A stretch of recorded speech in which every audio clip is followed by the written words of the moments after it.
Lyra's six-fingered hands trembled as she adjusted the environmental controls in her cell. The Nexus Corporation's detention facility on Outpost 7 wasn't built for Etherean physiology, the air was too thick, the gravity too heavy. But that wouldn't matter soon. They had scheduled her execution for dawn. The crime? Sabotaging a mining operation that was poisoning her people's sacred waters. The Nexus Corp called it industrial espionage. They never mentioned the thousands of Etherians slowly dying from contaminated water sources, their crystalline skin turning dull and brittle. A guard's heavy footsteps echoed down the corridor. Lyra's luminescent markings dimmed instinctively, an evolutionary response to threat that served no purpose in her transparent cell. The footsteps stopped outside her door, followed by the sound of an argument. "This is a restricted area." The guard's voice was gruff, annoyed. "You need level 5 clearance." "Check again." A human voice, deep and steady. "Special Oversight Division." The guard's data pad beeped. I apologize, sir. I didn't realize." "Open the cell." Lyra backed against the wall as the force field dissipated. A human male stepped inside, dressed in corporate security armor, but something about him seemed off. His movements were too fluid, too controlled for a typical corporate grunt. "Lyra Valshur." He spoke her name perfectly, without the usual human stumbling over Etherean phonetics. "My name is Marcus Chen. You have exactly 10 minutes to decide if you want to live." She studied him, her crystalline eyes reflecting the harsh cell lighting. "The corporation doesn't negotiate with saboteurs." Marcus smiled, but it didn't reach his eyes. "Who said anything about negotiating?" He pulled out a data chip, projecting a hologram of the facility's security feeds. "In 8 minutes, the primary reactor will experience an unexplained malfunction. In 9 minutes, the backup systems will fail. In 10 minutes, this entire section will go into emergency lockdown." Lyra's markings pulsed with surprise. "You're not corporate." "No." He offered her a hand. "I'm much worse. I'm someone who thinks the Nexus Corporation needs to answer for more than just poisoned water." She hesitated. Humans were unpredictable, dangerous. Her people had learned that lesson repeatedly over the past decade. But she was already sentenced to death. What more did she have to lose? "Why help me?" "Because you're not the only one they've condemned without trial." His expression hardened. "And because I need someone who can prove what they're really doing in the Etherean sector." A distant alarm began to wail. Marcus checked his wrist display. 7 minutes. "Choose now." Lyra reached for his hand. Her crystalline fingers wrapped around his warm human skin, an unlikely alliance forged in desperation. "If we're going to die anyway, I'd rather it be fighting."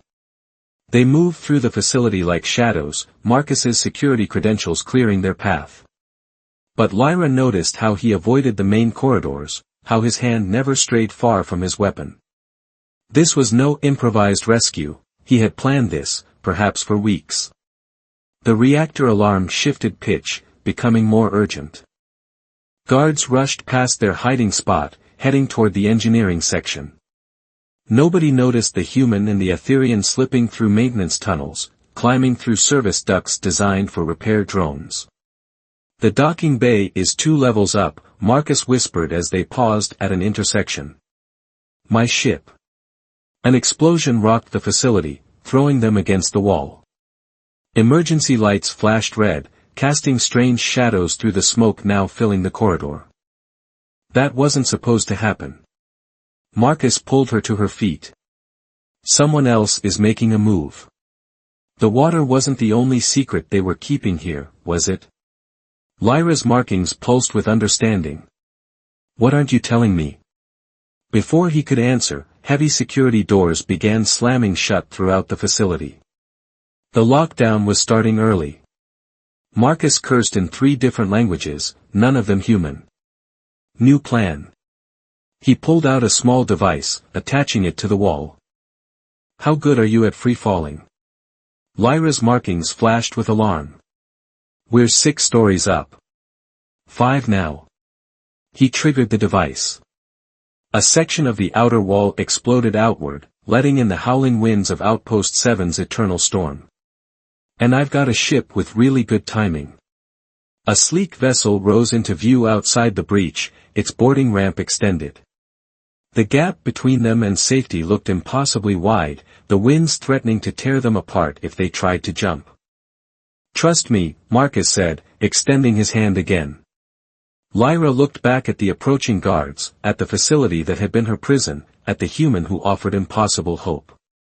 Her people had a saying, "Fear is the cage we build ourselves." She took his hand. They jumped. As they fell through the storm, Lyra's markings blazing against the darkness, she realized something had changed. For the first time since her capture, she felt truly alive. Whatever game Marcus was playing, whatever truth he was hunting, she was no longer just a victim waiting for execution. She was a player in a much larger game, one that would shake the foundations of human-alien relations forever. And as Marcus's ship caught them in its gravity field, pulling them to safety, Lyra smiled. The corporation had made a crucial mistake. They had given her nothing left to lose. The ship's medical bay hummed with unfamiliar technology as Lyra watched Marcus work. Her rescuer moved with practiced efficiency, checking systems and adjusting settings on equipment that seemed cobbled together from a dozen different worlds. The gravity was still too heavy, but at least here she could breathe. "Your ship," she said, trying to ignore the tremors still running through her crystalline form. "It's not standard issue anything." Marcus didn't look up from the medical scanner he was calibrating. "The Night Weaver isn't standard issue anything." "Neither am I." "I noticed." Lyra's markings pulsed with a mix of curiosity and wariness. "Your credentials fooled their systems completely." "That's not possible unless," she paused, realization dawning. "You used to work for them." "Smart." He finally met her gaze. "But not quite right. I never worked for Nexus Corporation. I hunted them." The scanner beeped, projecting a holographic display of her vital signs. Marcus frowned at the readings. "Your cellular structure is showing signs of stress. The water contamination, it affected you directly, didn't it?" Lyra's markings dimmed. "I was a geological engineer. They brought me in to help optimize their mining operations. They said it was safe, that their new extraction process wouldn't harm the aquifers." Her fingers traced patterns on the medical bed's surface. "By the time I realized what was really happening, dozens in my settlement were already sick. My sister. I'm sorry." The words were simple, but his tone carried weight. "That's why you sabotaged their operation." "I tried reporting it first. Through official channels, then through the media. But Nexus Corp owns everything in that sector. They buried the evidence, said the illnesses were a natural phenomenon." Her markings flashed with remembered anger. "So yes, I sabotaged their precious mining operation. And I'd do it again." Marcus nodded, something like approval crossing his features. "That's why they wanted you dead so quickly. You weren't just a saboteur, you were proof they'd been lying." The ship's warning system chirped, drawing their attention to a tactical display. Multiple pursuit vectors appeared, closing in on their position. "They're not giving up easily," Lyra observed. "No." Marcus moved to the cockpit, his fingers dancing across the controls. "But they're not what concerns me. Look at the energy signatures." Lyra studied the display, her engineer's training kicking in. "Those aren't corporate ships. The power distribution is all wrong. Government black ops." Marcus's expression hardened. Someone high up must be very interested in keeping Nexus Corp secrets. The Night Weaver banked hard, diving into an asteroid field. Lyra gripped the medical bed as artificial gravity struggled to compensate. "You knew this would happen." This isn't just about the water contamination, is it? Marcus was silent for a long moment, focused on threading their way through the asteroids. Finally, he spoke. 2 years ago, I was tracking weapons shipments in the Outer Rim. Experimental tech, the kind that's supposed to be banned by every treaty ever signed. The trail led to Nexus Corp facilities in 3 different sectors, including yours. What kind of weapons? The kind that target specific species. His voice was grim. Your people weren't getting sick by accident, Lyra. They were test subjects. The truth hit her like a physical blow, her markings pulsing with horror. No. That's not, we're a protectorate species. There are laws. Laws mean nothing to people who think they're above them. Marcus's hands tightened on the controls. I've spent the last 2 years gathering evidence, building a case that even they couldn't bury. But I needed proof of active testing, something that couldn't be dismissed as historical data. Me. Lyra's voice was barely a whisper. You needed a witness who could testify about current operations. Yes. He at least had the decency to look uncomfortable. I'm not sorry I saved you, but you deserve to know the truth about why. A blast rocked the ship, shields flaring.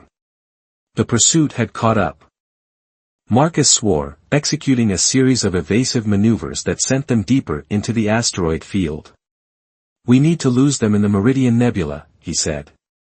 But the radiation will be hard on your physiology.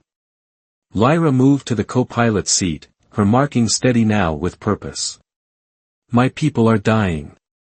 Not just getting sick, being murdered. For weapons research. She began adjusting the ship's systems, compensating for the nebula's effects. A little radiation is nothing compared to that. Marcus glanced at her, something changing in his expression. You're not what I expected. Neither are you. She met his gaze. I thought humans only saw us as resources to be exploited. But you're risking everything to expose this. Yeah, well. He guided them toward the nebula's swirling clouds. Maybe we're both breaking expectations today. The nebula loomed before them, a massive wall of purple-tinged chaos that could tear their ship apart if they made a single mistake.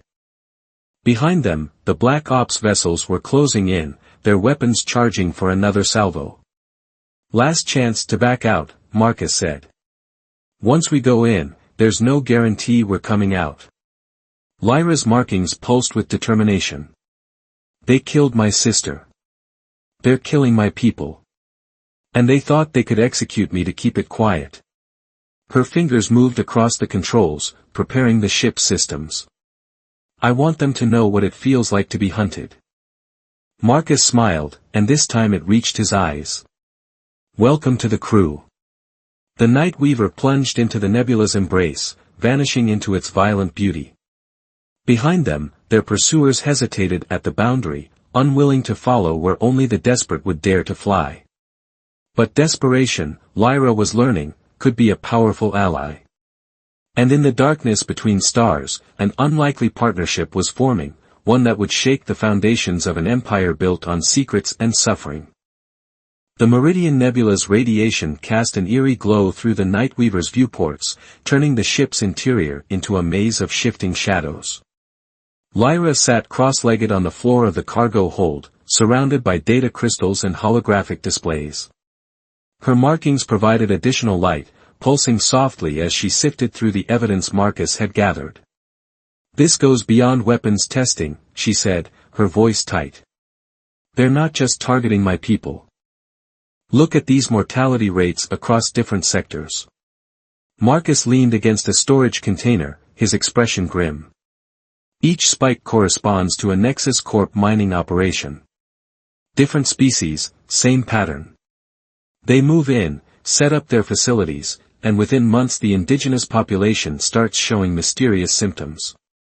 Lyra manipulated one of the holographic displays, expanding a sector map.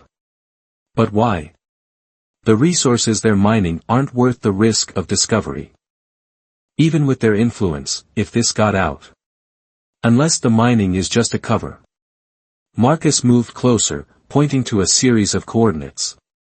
Every facility follows the same layout. The mining operations are real, but they're not the primary focus. Look at the power consumption data. She studied the numbers, her engineer's mind analyzing patterns. These readings, they're drawing far more power than mining requires. And these facilities here, and here, her markings flashed with sudden understanding. They're not mining sites at all. They're research stations. Exactly. Marcus pulled up another file, this one heavily encrypted. 2 months ago, I managed to intercept a transmission from their central research facility. Most of it was corrupted, but what I could recover mentioned something called Project Eclipse. The name sent a chill through Lyra's crystalline form. What are they trying to achieve? Before Marcus could answer, the ship's proximity alerts blared.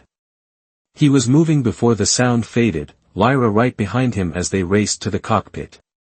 Multiple ships dropping out of hyperspace, she reported, sliding into the co-pilot seat. Energy signatures matched the ones that chased us into the nebula. Marcus's hands flew across the controls, bringing weapons online. They shouldn't have been able to track us through the radiation. Unless. Lyra's markings pulsed with alarm as she checked the ship's systems. We've been broadcasting. The data crystals, some of them must have had hidden transmitters. Clever bastards. Marcus initiated evasive maneuvers as the first shots streaked past. They let me collect the evidence, knowing it would lead them to anyone I tried to share it with. The Nightweaver dove deeper into the nebula, its shield straining against both weapons' fire and radiation. Lyra worked frantically to boost power to critical systems, her fingers dancing across unfamiliar controls with growing confidence. We can't outrun them forever, she said. Not in here. The radiation will tear us apart before they do. Marcus's expression shifted, taking on the intensity she'd seen when he first rescued her. Then maybe it's time we stopped running. He pulled up a navigation display, highlighting a massive structure hidden within the nebula's clouds. That's an abandoned mining platform. Decommissioned decades ago when the local ore deposits ran dry.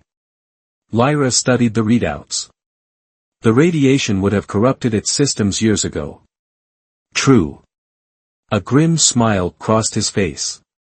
But its mass is still enough to create a gravity well. And its structure is reinforced to withstand exactly the kind of radiation that's out there. Understanding dawned. You want to use it as cover. Draw them in close. Then let physics do what physics does best. He glanced at her. But it's risky. If our timing is off by even a second, we die. Lyra's markings pulsed with determination. But if we do nothing, my people die. Everyone they've experimented on dies. And Nexus Corp keeps developing weapons that could wipe out entire species. Marcus nodded, respect evident in his expression. Take weapons control. I'll need you to time the platform's structural collapse perfectly with their approach. They worked in synchronized silence, Marcus guiding the ship toward the platform while Lyra calculated blast trajectories and structural weak points. The pursuing ships followed, their commanders too focused on their prey to consider why their quarry would flee to such an obvious location. They're in position, Lyra announced, her markings steady despite the tension. Targeting solutions locked. Now remember, Marcus said as he aligned their escape vector, once we trigger the collapse, we'll only have moments before the gravity well. I know the physics. Her voice carried an edge of humor despite everything. I did graduate top of my class before Nexus Corp recruited me. The enemy ships moved closer, spreading out to cut off possible escape routes. Lyra watched their formations, waiting for the perfect moment when they would be caught in the platform's gravitational influence. 3, 2, 1. The Nightweaver's weapons fired, not at the pursuing ships but at key structural points on the mining platform. For a moment, nothing seemed to happen. Then, with a silent groan that they felt through the ship's hull, the massive structure began to break apart. The gravity well did the rest. Debris accelerated toward the platform's core, dragging the unprepared pursuit ships with it.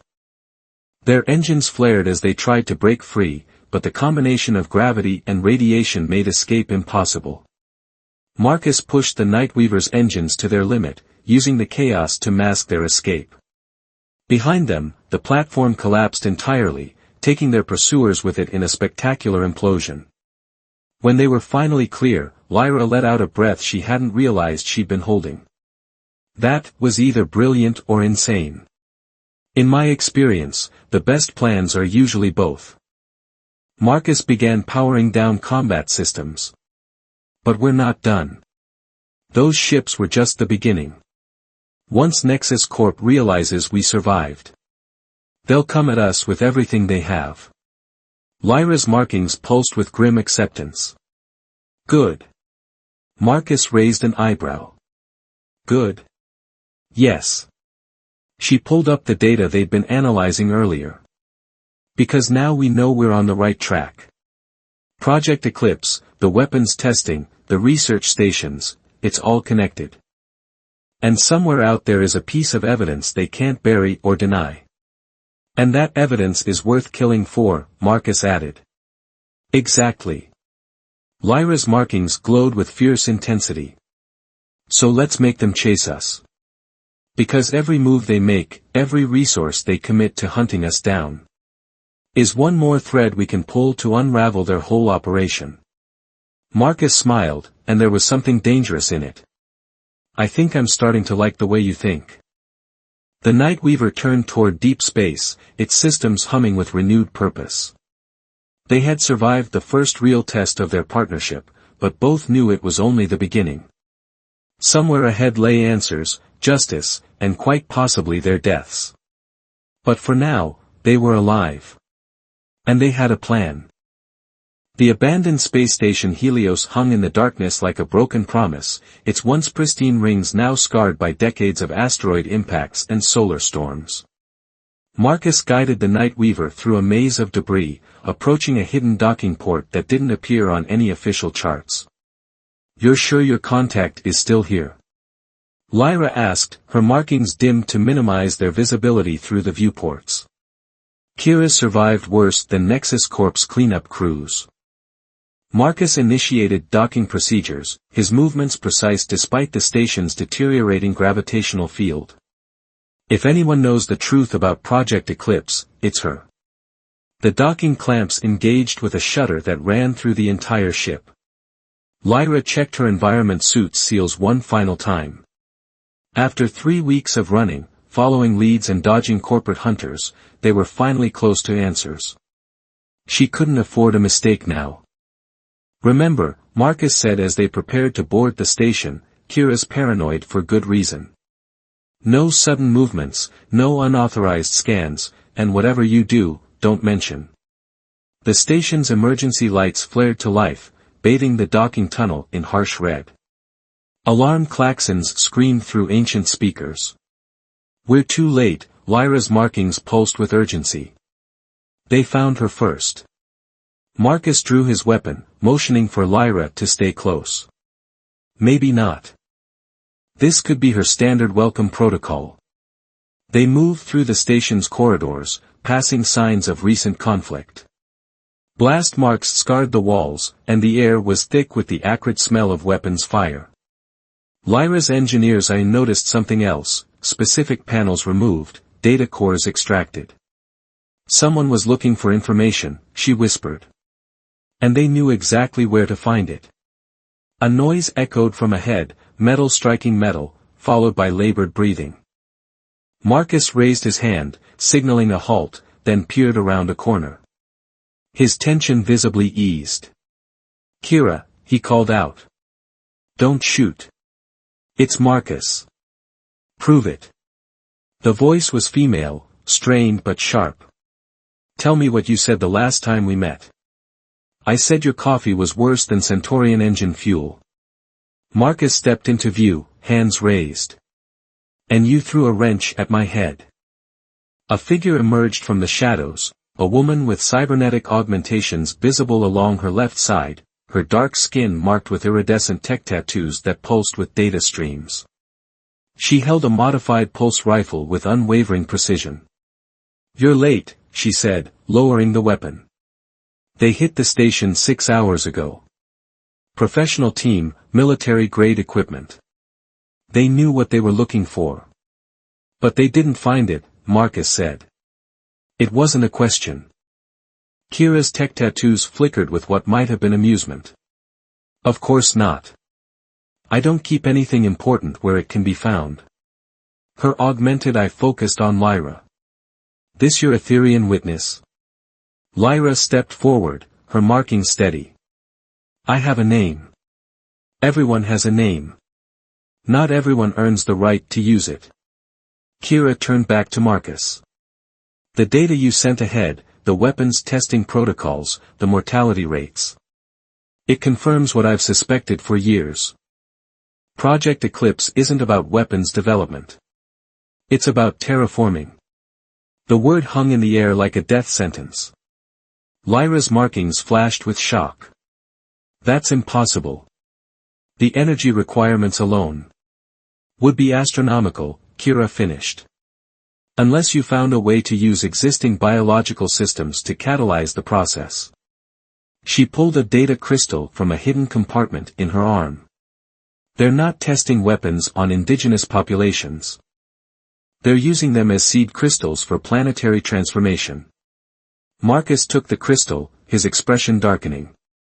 "That's why they target specific species. They're looking for biological markers that can trigger chain reactions in planetary ecosystems." "And my people?" Lyra's voice was barely a whisper. "The contaminated water? A delivery system." Kira's augmented eye whirred as it adjusted focus. "The mining operations introduce specific compounds into the water table. When those compounds interact with Etherean physiology, we become living terraforming engines." Lyra's markings pulsed with horror and rage. "They're not just killing us. They're using our deaths to transform entire worlds."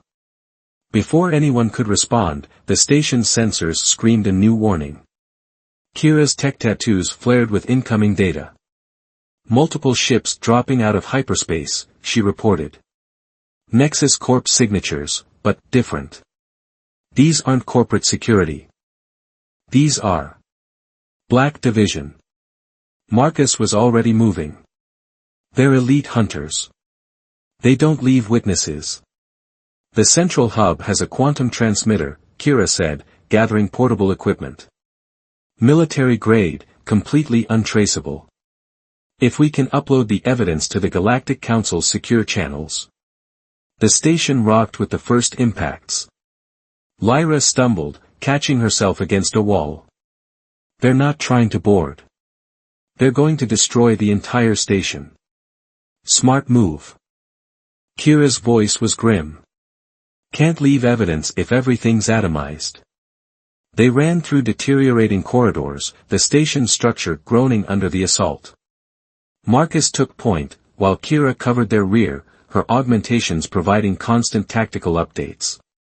Lyra focused on memorizing the data from the crystal, her species' perfect recall becoming a weapon of its own. Another explosion sent debris raining from the ceiling. Part of the station's outer ring began to break away, the vacuum of space howling through new breaches in the hull. "The transmitter's just ahead," Kira shouted over the chaos. "But we'll need 5 minutes to boot it up and establish a secure connection." Marcus checked their pursuers' positions on his tactical display. "We don't have 5 minutes. Then we make 5 minutes." Lyra's markings blazed with sudden determination. She moved to a nearby engineering panel, her fingers flying across its surface. "The station's reactor is unstable, but it still has power. If I can redirect the energy flow, create a feedback loop in the defensive systems. You'll buy us time," Kira finished, understanding dawning. "But you'll have to do it manually. From the reactor control room." "No." Marcus's voice was sharp. "It's a suicide run. It's the only way to ensure the evidence reaches the council. Lyra's markings pulsed with quiet resolve. My people are dying, Marcus.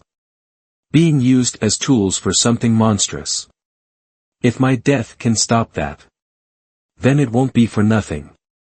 He met her gaze, and something passed between them, respect, understanding, and perhaps something more that would never have time to develop. The station shuddered again, more violently this time. Kira's tech tattoos flashed urgent warnings. Whatever we're doing, we do it now. Lyra took a deep breath, her marking steady with purpose. Get to the transmitter. Upload everything. I'll give you your 5 minutes. Before Marcus could argue further, she was moving, her crystalline form disappearing down a side corridor. He watched her go, knowing that trying to stop her would dishonor everything she was fighting for.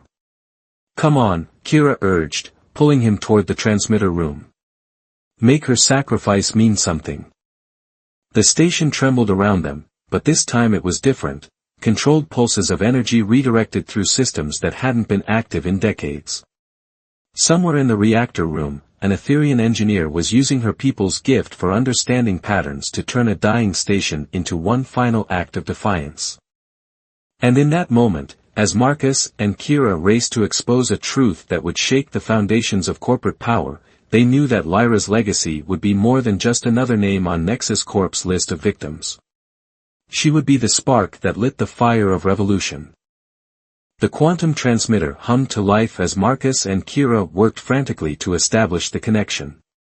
Through the station's remaining sensors, they could track the cascading energy pulses Lyra had unleashed, a symphony of controlled chaos keeping Nexus Corp's ships at bay. Connection established, Kira announced, her tech tattoos streaming data faster than human eyes could follow. Uploading evidence to Galactic Council secure channels now. Multiple redundant paths, they won't be able to stop it. Marcus watched the progress bar advance, each percentage point paid for with precious seconds of Lyra's life. The station shuddered around them, its ancient structure groaning under the stress of her improvised defense system. Wait, he said suddenly, noticing a pattern in the reactor readings. These energy signatures, she's not just buying time. She's being clever. Kira's augmented eye widened with realization. She's using her own crystalline biology to amplify the reactor's output. The same principle Nexus Corp was exploiting, but reversed. A new alert flashed across their screens. The Black Division ships were pulling back, their sensors detecting something their commanders couldn't yet understand. Something unprecedented. Upload at 60%, Kira reported. But her power levels are reaching critical. She can't sustain. The station's lights flickered, then blazed with impossible brightness. Through the viewport, they saw it, streams of energy radiating from the reactor core, but not the normal angry red of overload. These were brilliant blue-white, shot through with the same luminescent patterns as Lyra's markings.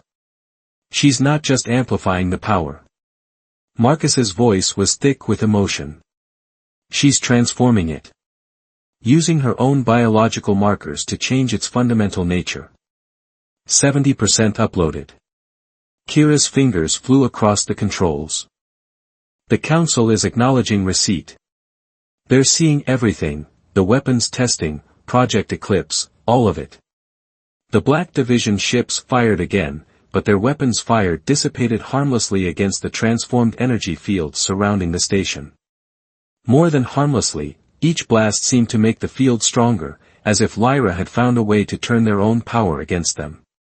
80%. Multiple council members confirming, they're mobilizing response teams. Federation peacekeepers are being dispatched to all known Nexus Corp facilities. Marcus activated the station's internal communications. Lyra, do you copy? The upload is almost complete. You need to get out of there. Static crackled, then her voice came through, strained but determined. Not yet. Need to finish something. The evidence is transmitted. Your people will get justice. Please. It's not about justice anymore. Her words were punctuated by bursts of static. It's about showing them. Showing everyone. What my people can really do. The energy field expanded, its patterns becoming more complex, more beautiful. The Black Division ships tried to retreat, but they were caught in its radius. Instead of destroying them, the field seemed to envelop them, seeping into their systems. 90% uploaded, Kira announced. And, something else is happening. The transformed energy, it's not just defensive. It's healing. Data scrolled across their screens. The energy field was neutralizing the terraforming compounds in the ship's weapons systems, rendering them inert. More than that, it was transmitting the formula for the neutralization process on all frequencies. She's not just stopping them, Marcus realized. She's giving everyone the cure. Using the very principles they exploited to undo what they've done. Upload complete. Kira's tech tattoos flared triumphantly. The Council has everything. Nexus Corp's entire operation is exposed. Marcus hit the calm again. Lyra, it's done. We have to go. Now. This time, there was no response. The energy field began to pulse, its patterns shifting from controlled brilliance to chaotic flares. The reactor was finally reaching its limits. Marcus. Kira's voice was urgent. We need to evacuate. The station can't take much more. He stared at the reactor readings, at the fading patterns that mimicked Lyra's markings. In that moment, he made a decision that would either kill them all or become legend. Get to the ship, he ordered. Start the engines. I'm going after her. That's suicide. So was everything else today. He was already moving, racing through corridors filled with transformed energy. Sometimes the impossible just needs a little help. The path to the reactor was a maze of shifting light and shadow. The station's structure was beginning to break apart, but the energy field held it together, as if Lyra's will alone kept it from collapse. When he reached the reactor control room, he found her suspended in a web of luminescent power, her crystalline form both conducting and transforming the raw energy around her. Lyra. He pushed through the field, feeling it tingle against his skin. Not burning, not destroying, changing. Her eyes opened, glowing with the same transformed power. You should have left. Yeah, well. He reached for her, his hand passing through layers of energy to grasp hers. I never was good at following sensible advice. Something shifted in the power around them. Where his hand touched hers, the energy pattern stabilized, becoming more ordered. Human determination meeting Etherian transformation in a synthesis that should have been impossible. The cure, she managed. Did it. Transmitted to everyone. Your people, the other species they targeted, they'll all know how to reverse the damage. He pulled her closer, feeling the energy flow through both of them now. You did it. You turned their weapon into salvation. Her markings pulsed once, weakly. Then, worth it. Not done yet. He activated his emergency beacon, praying the Nightweaver's systems could penetrate the energy field. Your people need you. Need you to show them how to use this new power. How to make sure nothing like Project Eclipse ever happens again. The station groaned, metal tearing as the reactor reached critical mass. But in that moment, something extraordinary happened. The energy field that had been chaotic and deadly became ordered and protective, forming a cocoon around them. Human and Etherian, joined in a moment of transformation that rewrote the laws of what was possible.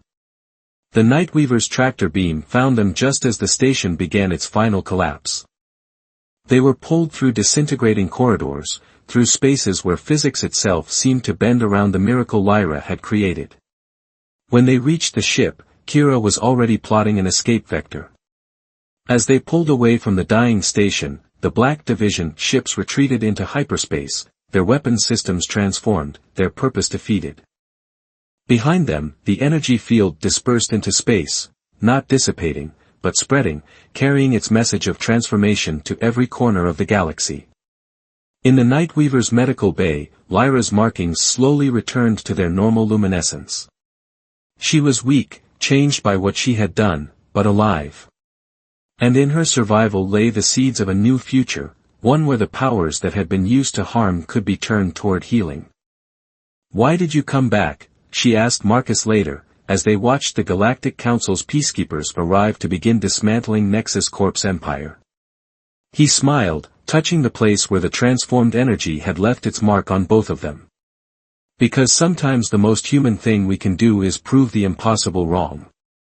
Lyra's markings pulsed with understanding. In the end, it hadn't just been about exposing corruption or stopping a weapons program. It had been about transformation, of energy, of purpose, of the very boundaries between species.